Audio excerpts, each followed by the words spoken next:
Anyways, guys, sorry I haven't done a review for a very long time, but I've been very sick and I've had a sore throat and I've been a little bit busy lately. But this is going to be a review for episode 316 of Naruto Shippuden. Now, this episode was a pretty good episode. It felt a little bit in certain parts that it was like a story for Kabuto because it kept on going through a lot of flashbacks of him and everything. And it really, I guess you could say, was kind of split up a little bit, but it was mainly just overall about the reanimation jutsu overall. Also just kind of explaining that they didn't really perfect it just right off the bat, that Kabuto actually spent a lot of time experimenting with it, and he actually got all of his failures or his accidental or attempts or something of, let's just say, reviving someone. He actually put those and used them to basically fight against some of the shinobi. So it was a very big force, and it looked like he was actually not trying to really control them completely overall, because most of them were actually able to do things freely as they wanted to, especially since they were able to just talk to people, you know, that they knew before they died, and just talking to them and not actually attacking them, because normally you would have to actually see them attacking each other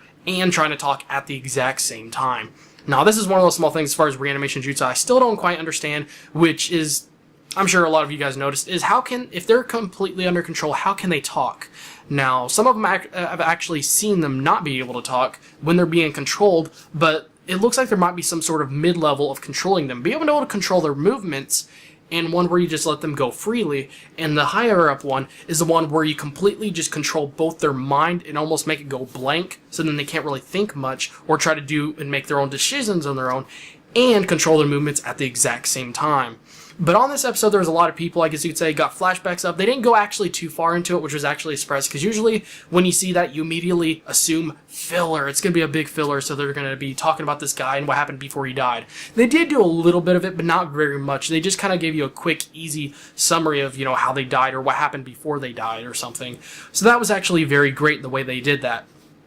Now, like I said, they did a lot of things involving Kabuto and talking about how he did a lot of experiments, and there was one scene that actually showed Sasuke of when he was actually still under training under Orochimaru, and when he was still alive. And in this episode, there was just a lot of characters, a lot of stuff going on at once, and it looked like the guy, I can't remember his name, but the one that's actually trying to revive Madara, they try to bring him back. And there was a really cool battle and everything, and I actually was surprised to see that there was actually a lot of traps around there, specifically so then if anyone tries to revive him or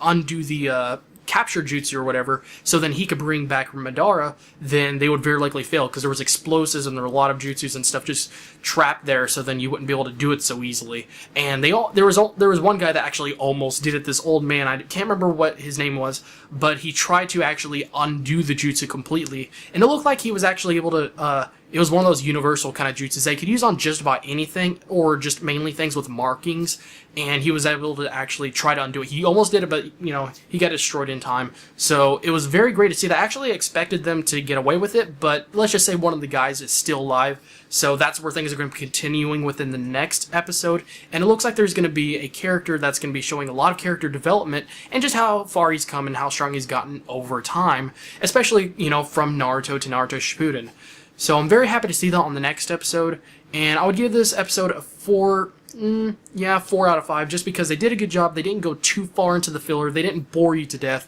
and they explained a little bit of things, and they just put things in a unique combination where it felt like they were just kind of splitting it up into different sections, but they did it in a more good way where they didn't feel like they're just jumping from place to place or making it very confusing or lost or going too much into one side of it. So I was very, very happy to see that. And I gotta say, if they try to do that again, that would be great, because I hate it when they go too much into one thing or just go on and on about that. And it seems like they're barely ever going back and forth. Now, it's sometimes good if it's a really important part of the story or something like that, but when it's just kind of a random character or something like that, it can be very, very boring. And that's what really, most of all, makes people really hate fillers usually, and that, and just mainly no action, which there was quite a bit of action in this, so I was very happy to see that. Thank you guys for watching, and I'm going to be doing some Attack on Titan reviews very soon. I know a lot of people are a lot more ahead of the story, but I'm going to be doing them within 2 episodes, so then each review I'm going to be doing is going to be over 2 episodes, so then I can leap up ahead and catch up to the newest episode overall, so you guys should be seeing that very soon.